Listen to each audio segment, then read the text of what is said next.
Hello, hello les amis Capricorne, ascendant Capricorne, signe lunaire et vénusien en Capricorne. Bienvenue pour cette guidance sentimentale relationnelle du mois de novembre 2022. Alors, quand je dis relationnel, évidemment, c'est pour toutes les personnes qui n'ont pas de vie amoureuse, qui s'en foutent et qui pensent à quelqu'un d'autre, tout simplement, qui pensent à un ami, un collègue avec qui ils entretiennent une relation, pas forcément amoureuse ou sexuelle d'ailleurs. Je rappelle que c'est un tirage qui nous parle du mois soit du mois de novembre, mais ça peut parler à certains Capricornes dès à présent et parler à d'autres Capricornes à la fin du mois de novembre, voire au début du mois de décembre. Donc n'hésitez pas à revenir sur ce tirage s'il ne vous parle pas immédiatement. Je vous rappelle que c'est un tirage général qui ne va pas parler à tous les Capricornes de la même façon, donc n'hésitez pas à faire votre propre interprétation, à ressentir les énergies de ces cartes, à ne prendre que les messages qui vibrent avec ce que vous vivez, à adopter, à adapter, pas adopter, à adapter mon vocabulaire à votre situation pour que ce soit plus précis. Gardez votre bon discernement, c'est un tirage général sur YouTube, soyons clairs. Je vous recommande de regarder la vidéo de votre signe ascendant, de votre signe lunaire et vénusien si vous les connaissez, afin d'avoir de plus amples détails et pourquoi pas en recevoir un autre message qui peut-être vous parlera davantage. Dans la barre d'infos, juste en dessous, vous trouverez mon adresse email si vous désirez des renseignements pour les tirages personnalisés. Et vous trouverez également différents liens qui vous mèneront vers les guidances que j'ai effectuées pour le signe du Capricorne récemment, les messages que vos guides cherchent à vous transmettre, quelle est la bonne surprise qui vous attend en novembre, la guidance générale du mois de novembre et la guidance trimestrielle de l'automne pour connaître les énergies qui vous accompagneront pendant les 3 prochains mois, si ça vous tente, bien entendu. Je vous rappelle que vos commentaires, vos likes, vos partages, vos demandes d'abonnement sont parfaitement les bienvenus. Ça m'aide énormément à faire progresser la chaîne. Je vous en remercie. C'est très, très important pour moi. N'oubliez pas. Allez, on peut commencer à regarder l'énergie principale qui vous accompagne, les amis Capricorne. Avec le tarot de Marseille, nous avons la lune inversée. Ici, la lune inversée fait remonter des choses à la surface, hein, des peurs, sans doute, comme s'il y avait un trop-plein d'émotivité, d'émotions, de sensibilité, en lien avec soit la famille, soit le foyer, soit des craintes liées au passé, pourquoi pas.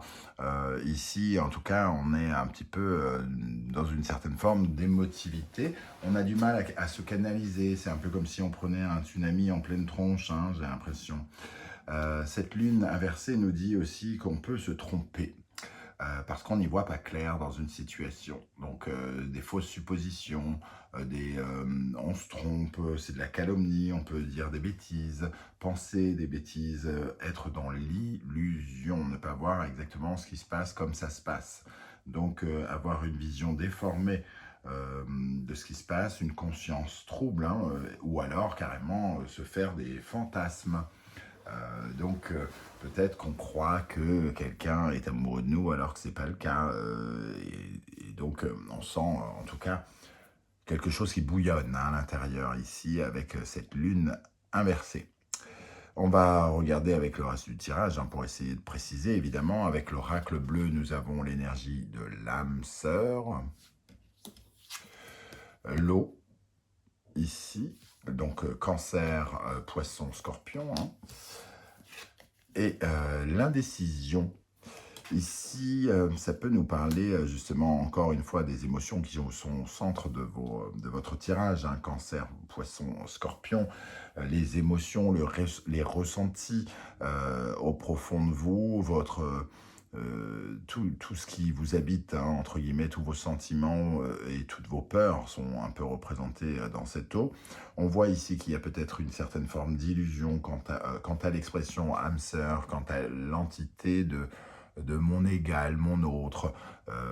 Il y a des questionnements par rapport à cette personne, semble-t-il, à quelqu'un peut-être que vous avez soit juste rencontré récemment, ou alors avec qui vous faites votre vie, hein, pourquoi pas, ou alors dans le domaine relationnel, un ami par exemple. Mais ici, on remet en question peut-être nos relations, on se pose des questions, on est peut-être inquiet, indécis, les choses ne sont pas claires, en tout cas, dans cette notion d'âme sœur. Est-ce qu'on remet en cause le fait d'être faits l'un pour l'autre pour certains, d'être fusionnel. Il y a peut-être aussi cette notion de fusion ici qui est une illusion. On a peut-être l'impression que nous ne formons qu'un alors que ce n'est pas le cas. Voilà, en tout cas, la lune inversée nous dit quand même qu'il y a un petit peu... on s'embourbe, hein, on ne voit pas très très clair dans la situation et qu'il y a des éclaircissements à trouver, à chercher ici, pour peut-être prendre une décision par la suite, essayer de comprendre de quoi il en retourne pour pouvoir ensuite faire ses choix. Voilà, en tout cas, pour moi, il y a vraiment énormément d'émotionnel, de ressenti, on se sent... acculé de toutes ces sensations qui peuvent peut-être un peu nous bouffer hein, de l'intérieur. Ok, quel est votre état d'esprit ici, les amis Capricorne. Donc, nous avons le jugement et l'étoile. Pour moi, le jugement, ici, je le prendrais avec un petit peu de réserve, avec cette lune inversée, hein, parce que on n'est pas dans une certaine forme de positif dingue. Le jugement, ici, va plutôt nous parler de retard, de quelque chose qui... un peu comme s'il était positionné à l'envers. Il y a une surexcitation, un suroptimisme, j'ai l'impression, un peu comme si vous étiez, comment dire, vous faites monter quelque chose en mayonnaise, j'ai l'impression. Vous espérez beaucoup d'une nouvelle, et vous souhaitez beaucoup de nouvelles révélations, de quelque chose comme ça. Mais en fait, il y a avec le jugement aussi un peu de la possibilité de faire des erreurs sur soi, de ne pas, d'être un peu trop vibrant, de trop vibrer, de se libérer tellement que finalement on ne voit plus exactement la réalité. Alors peut-être que vous êtes surexcité par quelqu'un par exemple, hein, vous avez peut-être rencontré quelqu'un pour certains d'entre vous et vous n'en pouvez plus, vous êtes grimpé au plafond, hein, il peut y avoir quelque chose comme ça. En tout cas, il y a une surestimation, on surestime quelqu'un ou on surestime ses propres qualités, ses propres talents, on surestime l'amour que l'on porte à quelqu'un. Ou on surestime l'amour que quelqu'un nous porte. Voilà, je ressens cette énergie ici, moi, dans votre état d'esprit. Et c'est là où peut-être vous vous trompez. Il y a peut-être trop. C'est peut-être une exagération sans vous en rendre compte. Et c'est peut-être pour ça qu'on nous parle d'illusion. À quelle énergie vous allez tourner le dos? La reine de denier.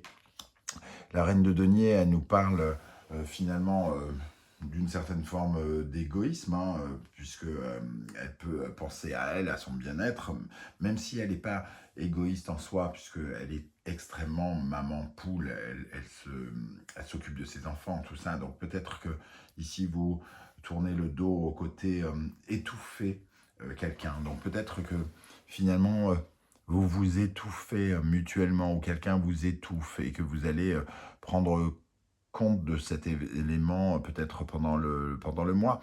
La reine de denier, elle couve, elle couve, elle couve. Et quand on couve, déjà on peut avoir la lune puisque ça représente cette notion de famille et de passé. Ça réveille peut-être certains passés. Mais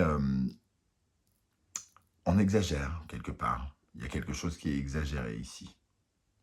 Qu'est-ce qu'il y a en face de vous qui peut soit vous arrêter, vous calmer ou vous aider ou qui peut représenter votre compagnon ou compagne ici ou la personne avec qui vous partagez votre vie évidemment, hein, ou à la personne à laquelle vous pensez aussi. La roue et le 8 et le 8 d'épée, on voit qu'il y a un cheminement un peu trouble, hein. Le 8 d'épée vient secouer encore plus cette roue. D'un seul coup, ça met mal à l'aise cette roue. Et en fait, on est un peu perdu, un peu surexcité aussi par cette roue. Donc, on n'est pas très très clair, en fait. On se disperse quelque part. On se disperse, on attire, comment dire... En tout cas, ça n'apporte pas la joie que l'on espérait. Il y a beaucoup d'incertitudes ici, il y a beaucoup de pensées négative avec ce 8 d'épée qui vient calmer ou surexciter cette roue ici. Les événements ne donnent pas entièrement satisfaction et donc créent de l'inquiétude ici. On se pose des questions sur une relation. Parce que justement, on a peut-être surestimé quelque chose, d'un seul coup on se pose des questions parce que finalement il y a une certaine frustration peut-être, il y a quelque chose qui nous échappe, il y a une certaine forme d'anxiété, ça a créé quelque chose en trop qu'il faut réussir à canaliser. Comment les choses vont évoluer? Le diable, on a l'impression que ça prend entre guillemets de l'ampleur avec le diable, hein, parce qu'on se rend compte peut-être du côté emprise de ce pouvoir qu'ont les choses sur nous. Et ça peut réveiller avec le diable certaines peurs aussi, hein, se sentir très attaché, très accro à quelque chose, pas forcément à la personne en question, mais à des sentiments, de la passion. On perd un peu la raison quelque part avec ce diable, hein, et les amoureux ici, voilà, il y a une certaine forme de, on va dire, de conflit entre l'amour, le sexe, les envies de chacun, entre guillemets. Il y a peut-être quelqu'un qui est plus dans l'envie d'aimer et l'autre plus dans l'envie de couche-toi là, dépêche-toi. Avec ce diable et les amoureux. Il y a quelque chose de déséquilibré, en tout cas. Les amoureux sont censés nous parler d'harmonie et le diable, lui, nous parle plutôt de l'inverse. Ici, on vous voit avoir envie de remettre de l'équilibre. Donc ici, on surestime quelque chose, mais on peut peut-être commencer à s'en rendre compte parce qu'on essaie quand même de recréer de l'harmonie, de remettre de l'harmonie, de peut-être calmer le jeu, de calmer l'excitation pour essayer d'être un peu plus dans le sentiment. Et qui dit le sentiment, être peut-être un peu moins dans l'illusion aussi. Être moins soumis à ses ressentis, soumis à quelque chose qui va trop vite, quelque chose qui va trop fort, à ce côté passion que peut avoir le diable, à ce côté dominant qu'il peut avoir aussi. Alors, nous allons vers le soleil et le 5 d'épée. Alors, le soleil va nous parler d'éclaircissement, hein, on va réussir à comprendre certaines choses sur ces conflits, sur ces combats intérieurs. Alors peut-être que nous, justement, on a une certaine forme de conflit, on aime trop qu'on finit par comprendre que c'est pas vraiment, peut-être pas vraiment de l'amour. En tout cas, on peut réaliser quelque chose avec ce 5 d'épée ici, qui apporte une sorte d'énergie de combativité, de se battre, hein, quelque part. Il apporte aussi une certaine forme de... On essaye d'éviter quelque chose, d'éviter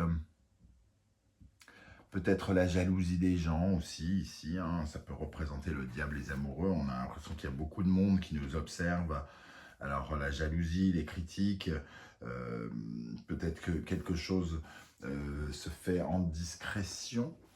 Il y a peut-être quelqu'un qui fait les choses en discrétion parce qu'il y a une sorte de surexcitation, de surenchère qui devient inquiétante, qui devient comme si on se mettait en danger et qu'on le savait. J'ai vraiment ce sentiment-là. Ok, je ne sais pas du tout comment ça va vous parler, si ça va vous parler, cette notion ici de se mettre en danger. Mais on voit que il y a énormément d'énergie et il y a comme un tourbillon. Sincèrement, je ressens une certaine forme de tourbillon, quelque chose qui est que vous pouvez peut-être ressentir comme agressif vis-à-vis de vous, mais c'est pas forcément quelqu'un qui est agressif vis-à-vis de vous, c'est ces émotions, ce tourbillon, ce que vous ressentez. Ici au centre, nous avons le magicien et la force. Alors, comme je le disais ici, vous commencez peut-être à prendre conscience de certaines choses, hein, et l'amoureux essaye de calmer le jeu, à retrouver de l'harmonie. On voit ici que vous essayez de vous affirmer face à cette agitation quelque part, et peut-être il y a un combat contre cette agitation. Et ici, c'est le magicien et la force. Ça nous dit quand même que vous commencez à prendre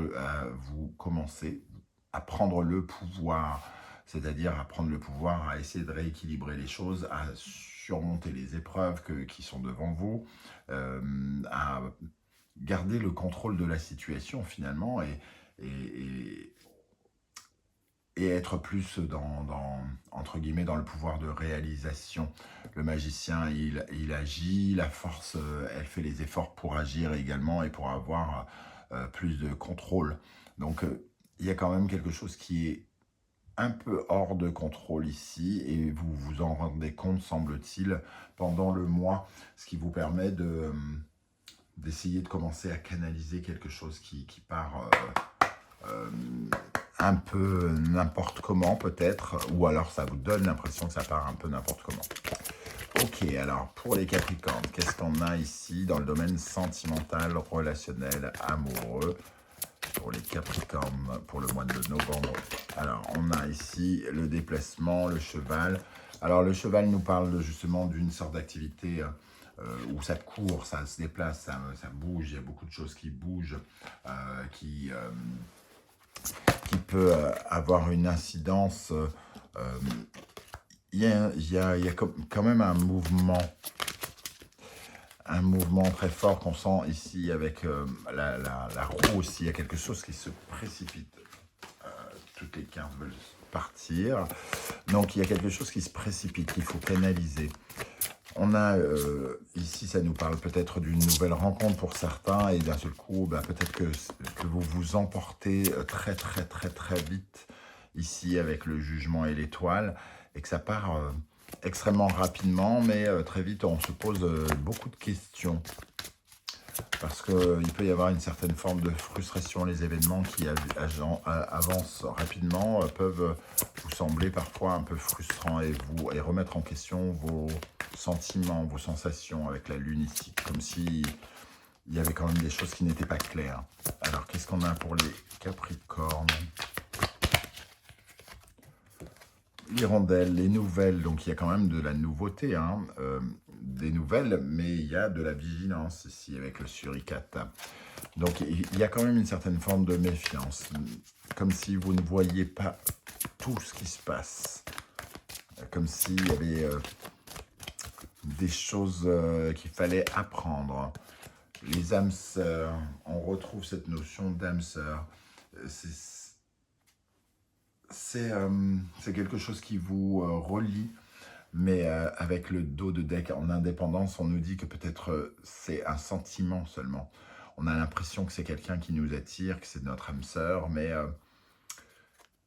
c'est pas tout à fait exact, où il y a quelque chose de différent. Ici, le diable et les amoureux peut nous parler de quelqu'un carrément qui trompe sa femme, son mari, ou quelque chose comme ça, un couple à plusieurs, une triangulaire, on peut avoir cette notion ici. Donc il y a quand même des choses qui vous secouent, mais il y a l'indépendance ici qui nous invite quand même à garder notre libre arbitre, et à se sentir quand même un peu autonome face à ce sentiment d'être attiré l'un contre l'autre, l'un vers l'autre, pardon. Ici, on a le foyer, la louve. Et la notion que je retiens, c'est soyez protecteur, mais protecteur de vous-même, hein, en premier temps. Ici, la reine de denier, peut-être que vous oubliez de vous materner, vous oubliez, face à ces événements, vous oubliez de prendre soin de vous, et vous oubliez peut-être votre bien-être. Voilà comment je ressens ce tirage, les amis Capricorne. Vous m'en donnerez des nouvelles pour savoir comment ça vibre, hein, avec ce que vous vivez actuellement. Je serais heureux de le savoir. Surtout, pensez à liker, à partager, à vous abonner, à commenter. C'est très important pour moi, surtout particulièrement en ce moment. Je vous remercie de votre soutien. On se retrouve très bientôt pour une guidance 100% professionnelle cette fois.